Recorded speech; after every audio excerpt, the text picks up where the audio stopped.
Carolina Peoples in Georgetown County this week focused on Horry Georgetown Tech and so many of the activities going on in the county. Today, we're with the Chamber President. Coming up next on Carolina People.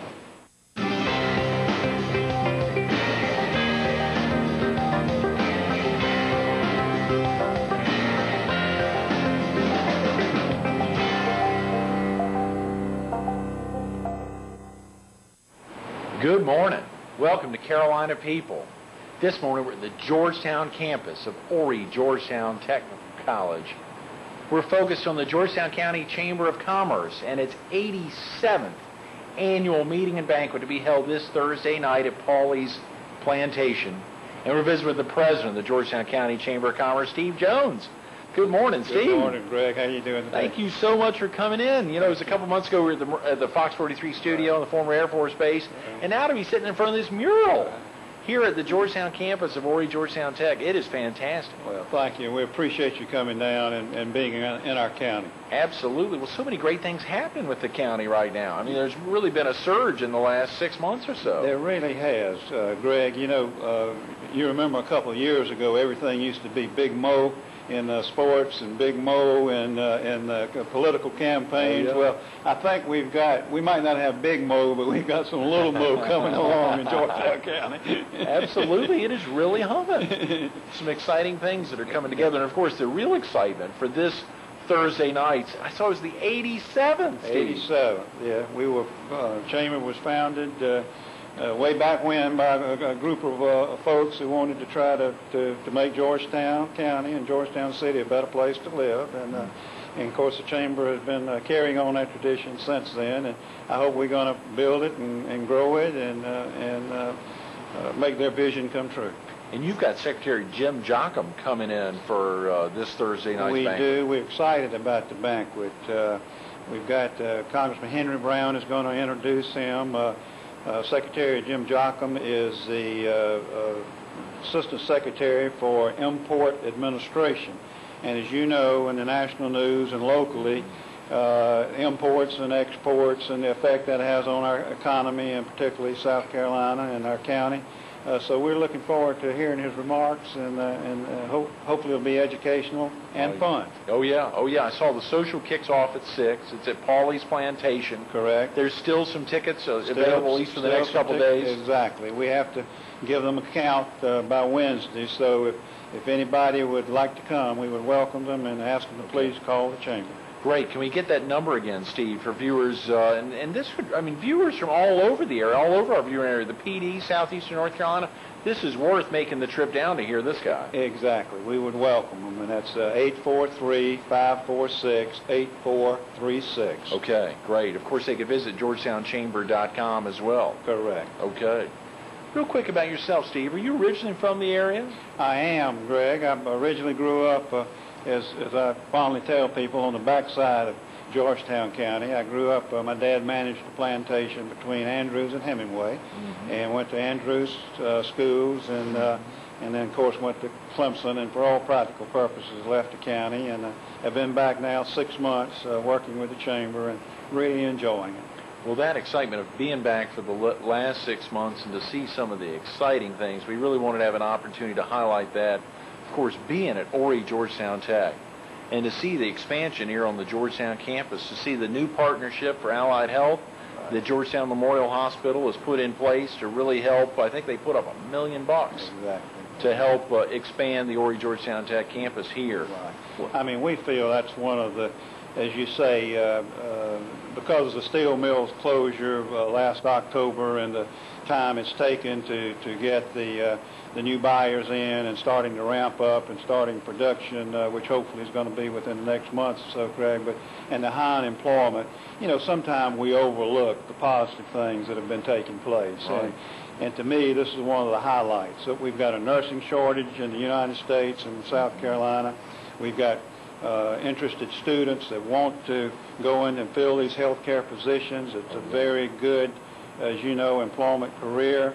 And this program that we're having here at Horry Georgetown Tech is just going to fill a lot of needs and help a lot of people. Oh, yeah. And there is a huge dearth of nurses, whether it's not on the Strand in Horry and Georgetown, but in the PD, there's an incredible need for nurses. Exactly. And as you know, as the baby boomers and we get older, the demographics, I mean, there's a big worry about are those nurses going to be in place to meet those needs. Mm-hmm. And many places, you know, foreign nurses are being recruited in. Right. And this is the way we get, you know, our own people can get jobs and also serve, you know, a very meaningful profession. Keep them here, absolutely. What about some of the other things that have been on the highlighted forefront for the last 6 months, let's say, Steve? Maybe even since you arrived back about that same time. I think a lot's been focused recently on, is it the Harper House? The Harper House, and that's near and dear to my heart.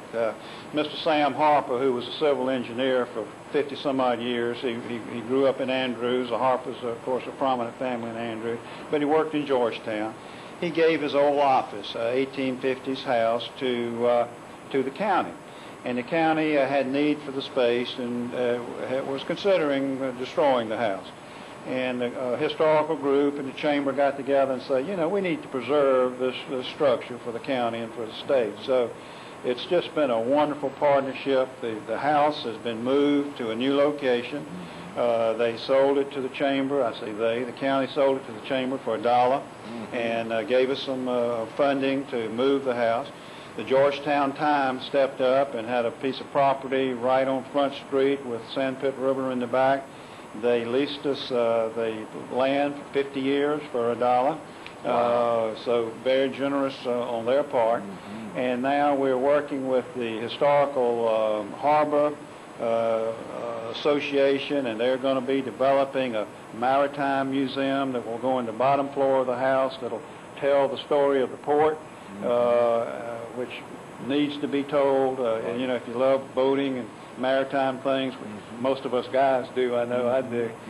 So that'll be another point of interest for visitors to come down and visit in the city of Georgetown. And then the city has agreed to do the landscaping, streetscaping, which brings that on up and increases that. And maybe even tie the harbor walk would be another block or two to come right up to the Harper House. You could come to the visitor center there in the museum by boat or by car or by bicycle or walking. So we think it's going to be a nice addition to the county and to the city. That will be fantastic. Right. This thing's been underway for about 1.5 years now, and we're just kicking off our fundraising campaign.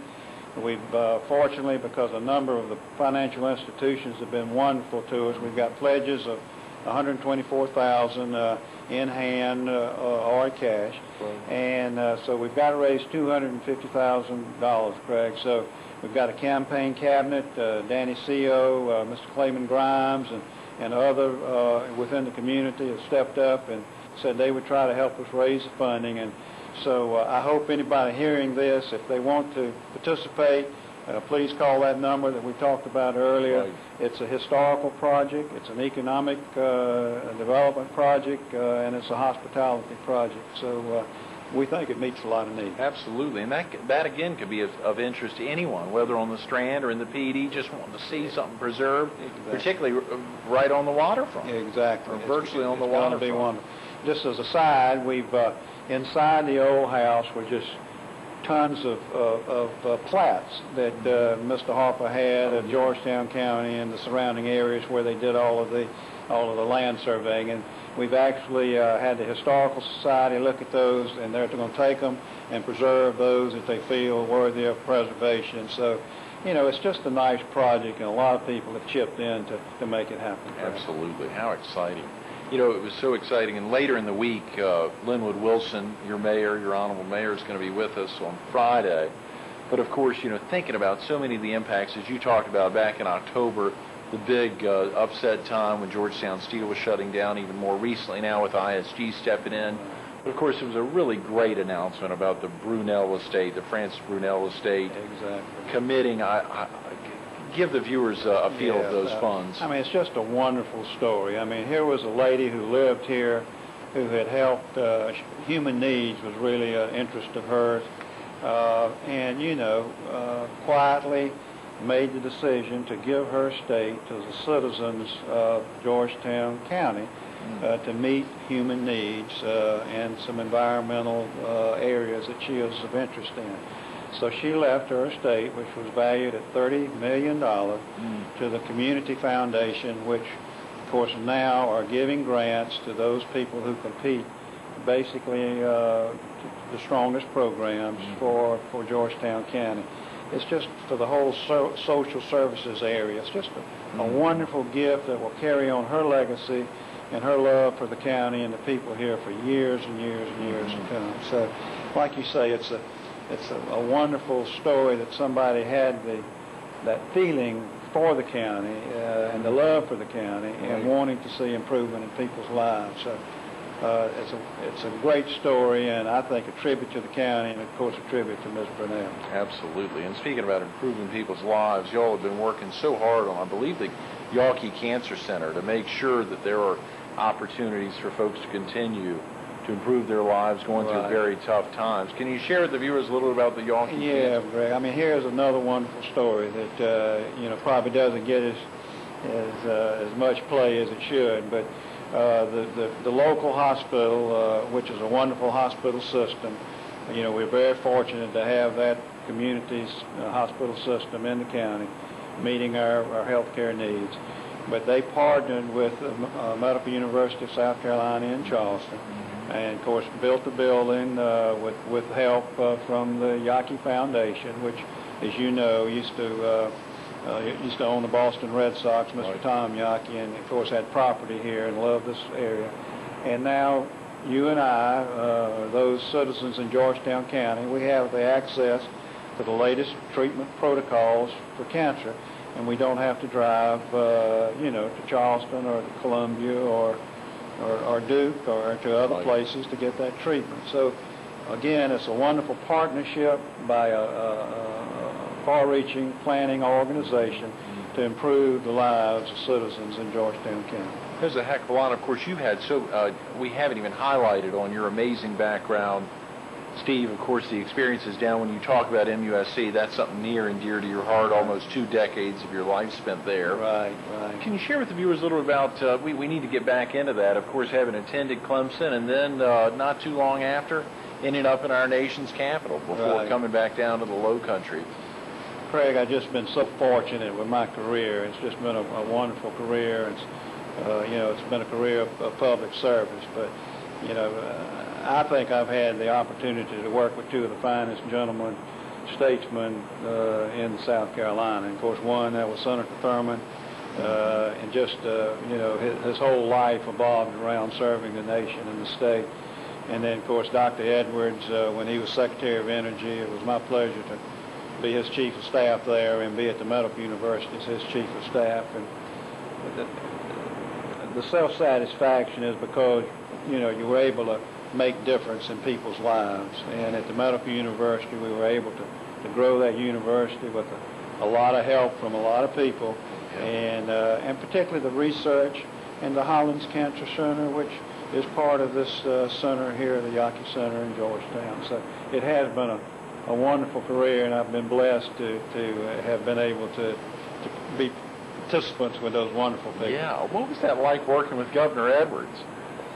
I mean, he is just a prince of a fellow, and just aggressive in a non-aggressive way. And I know that sounds funny, but he's an impatient person and wants good things to happen, and he makes good things happen. But yet he's the most kindest, gentlest, and concerned with the conditions of people. And so, I mean, I think, we really worked together for over 20 years, and I mean, on a daily basis, and I don't think he ever had a harsh word for me, and I never had a harsh word for him. Now, that doesn't mean he didn't correct me from time, but he did it in a gentle way. Oh, yeah. When you think about experiences, of course, folks have difficulty at times. I know I sure do when you think about men and women, but men like Strom Thurmond or Governor Edwards, Senator Thurmond. Of course, you were with Senator Thurmond from 1974 to 1980, I believe, some critical years. in his real heyday, right in the middle of his long service Right. to South Carolina and to the nation. These guys, at many levels, are like anyone else, just like you and the folks here on the campus of Horry Georgetown Tech. Exactly, and I think that's why people in South Carolina and nationally, but particularly in South Carolina, love Senator Thurmond, for example. You know, he was he rubbed shoulders with you know, the biggest and the best and the richest, but yet he was still a South Carolinian, you know, like you say, tied his shoes just like you and I did. Yeah. And it didn't change him, and that's why he was so refreshing to be around. I'm sure. When we think about refreshing things, there have been some other refreshing developments, Steve. I think on 521, you all have been expanding a business park down there. Well, as you know, and here again, it's long-term planning, and the county and the Yancey McGill and our state representatives, they've been so wonderful, and for a long time it's recognized for economic development purposes we need to have a 4-lane highway all the way to the interstate 95, and also for safety reasons, for emergency purposes and hurricanes. And I mean, those folks have worked hard to try to get the money, federal and state money, Congressman Brown and others, to make that happen. And of course, realizing that was going to happen, the county and Economic Development Commission has developed a beautiful park, Class A business park, right on the on the 4-lane highway, right outside of Andrews, between Andrews and Georgetown. And you know, we've got high hopes that that's going to be a very good product to sell, and that we're going to be able to attract some wonderful industry to come in, and that maintains our quality of life, but gives us opportunity for prosperity also. And some other big news. I think just last week, the Litchfield campus opened of Coastal Carolina University. Another thing, and of course, oftentimes, when folks think of Georgetown County, they think of the city of Georgetown and maybe south. They don't necessarily think of the Waccamaw Neck. Right. Always, of course, right there in Murrells Inlet at the Food Lion or the hospital, it becomes Georgetown County. Exactly right. And you, as you said, last week was the grand opening of the Coastal Carolina campus. It's a beautiful facility right there at Litchfield, which again will offer courses. And of course, they have a small campus in the city of Georgetown, so that those citizens wanting to continue their education, whether it be retirees who want to continue to keep an active mind and learn new things, or whether it be young folks finishing tech or finishing high school that want to further their education, they have the opportunities to do it in Georgetown County. It's remarkable that, you know, we, like you say, we have those assets for a county of only 56,000 people, and the leadership at Coastal Carolina, I think, has just been remarkable, Greg, and we appreciate their interest in expanding and trying to help meet our needs in Georgetown.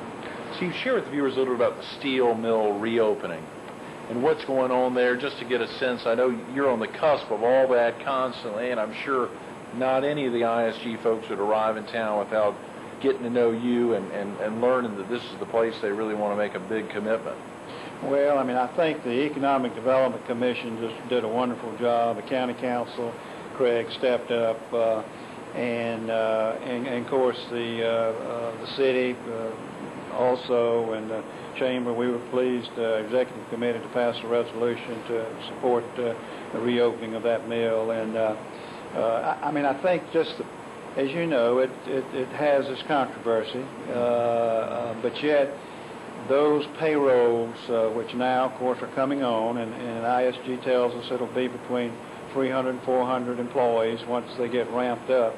I mean, that's a pretty good-sized payroll bouncing around in the county, and I mean, it's going to help a lot of the merchants. Of course, it's going to particularly help the city of Georgetown. I think the figure is around $500,000 in taxes that facility pays the city of Georgetown, which, you know, is a good percentage of their budget. So it's going to be very nice to have that production back up and those people back on meaningful payroll.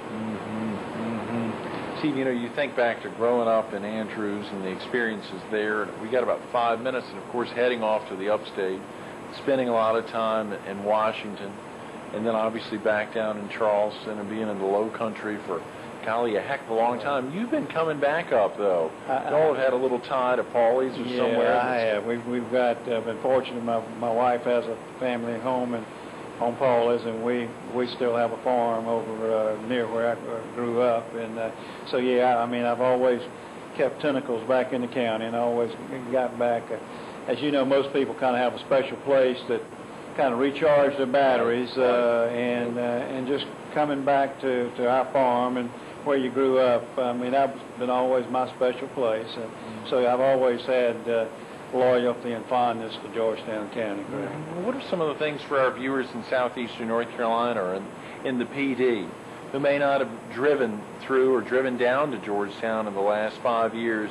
What are some of the reasons they need to come down? Of course, you know, we think about the Kaminsky House Museum, or you think about some of the amazing shops, but what are some of the other things? I mean, and maybe you can highlight some of those. Of course, where the Chamber's office is, if viewers could come visit that. Exactly. Well, I mean, as you know, we were just, last several months, we've been listed in Money Magazine, a number of Carolina Living, a number of magazines. So one of the top places to look at if you're going to retire. This past week we were listed in Outdoor Life magazine, which has a subscription of about 650,000 circulation. We were listed one of the 25 dream places in the nation to visit. And this is towards younger people, mountain climbers, kayakers, that kind of thing. So again, we have a quality of life. We have the historical aspect with the Hopsawee Plantation, as you say, a number of the historical homes and the churches in the downtown Georgetown area. We have the old historical post office and customs house where our offices are, the visitor center. We have the water, and of course have the 5 rivers that I know that the mayor will talk about, and the kayaking opportunities and the marsh and the beaches. So, yeah, here again, you know, we live in vacation land, and there's just lots to do, particularly from the cultural, historical, recreational standpoint. Fishing, hunting, all those type of things. How do you work, Steve? How can you find time to work with all that going on? Well, of course, one thing, you need to check these places out. Right, I sure. mean, Of course, that's right. For the Chamber of Commerce, that's exactly right. So the board and the whole group, so ribbon cutting. Just we had our retreat over at Hob Call Barony, you know, which Belle Baruch and Mr. Baruch's place, and that's like walking into the museum. And of course, anybody can visit there and take the tour, and it's just it's a special place. There's just lots of special places in Georgetown. Oh yeah, Georgetown County has Murrells Inlet, Paulie's Island, Litchfield, Devido, Prince George. You've got some amazing, as well as Georgetown. That's right. Huntington State Park, Brook Green Gardens. I mean, we just got the largest outdoor sculpture garden in the world, not in the state, in the world. Exactly. There's some big deals in Georgetown County. It really is. And you know, Lafayette came through, and of course Francis Marion fought here, and you know, it's just that we've got some wonderful things for people to do and learn. Something was, as you said, pulling on those drawstrings in your heart to get you back home. I mean, to get you back to Georgetown County. What do you think it was, Steve? I mean, you know, being down in being down in Charleston for more than 2 decades or around that time. Yeah. And of course, the Paulie's Island connection through your wife. What was it that was really pulling you back here? Well, of course, I was doing some consulting at the time, and you know, with the announcement of Georgetown Steel, so I came down to see if there wasn't some contracts I could get to you know, maybe try to help in the economic development, help in the recovery, and ended up that this job was open, and so I threw my name in the pot, and you know, long story short, here I am. And I think I saw during your tenure there as chief of staff at the Medical University that you had helped to develop, plan, procure over $100 million in federal funding. We were very fortunate. Of course, we have a building there, the Strom Thurmond Research Facility, a $30 million facility. Hollins Cancer Center. Of course, Senator Hollins is on the Appropriations Committee. Of course, he's retiring this year, but he's very supportive of health care in South Carolina and research in South Carolina. And those guys were just remarkable. They really were, Craig, in trying to get our fair share in the South Carolina. And it's going to help people. Mm-hmm. You mentioned 4 remarkable guys. We didn't highlight Fritz Hollings, but we surely talked about Strom Thurmond. Right. I know Tommy Hartnett was another one, but Governor Edwards. And I think you mentioned Mr. Harper. Right. And you think about some of those early inspirations for you in your life, whether it was here growing up in Georgetown County or being up in Clemson and the connections that you bumped into before heading to Washington, now back to Charleston, now here. Right. What about some of those early inspirations, Steve? Well, of course, I think one, my father, mom and dad and their work ethics, and, that's got to be number one on your list. And I think, secondly, those, like you say, Mr. Harper and his wife, she was our Cub Scout leader and Boy Scout leader, and one of their children's my age, and we were the closest of friends. So, I mean, that community, kind of growing up in a community that people kind of watched out for each other was an inspiration, Craig. And then, just, I think wanting to better yourself and wanting to see your community better is just something that's inculcated, and growing up in that community with those kind of people. And so luckily some of that took, I think, and I've been part of it ever since. Little Mo will be Big Mo. That's right. Thanks for being with us this morning, Steve. Thank you, Craig. Absolutely. Stay tuned to more Carolina People with Steve Jones coming up next.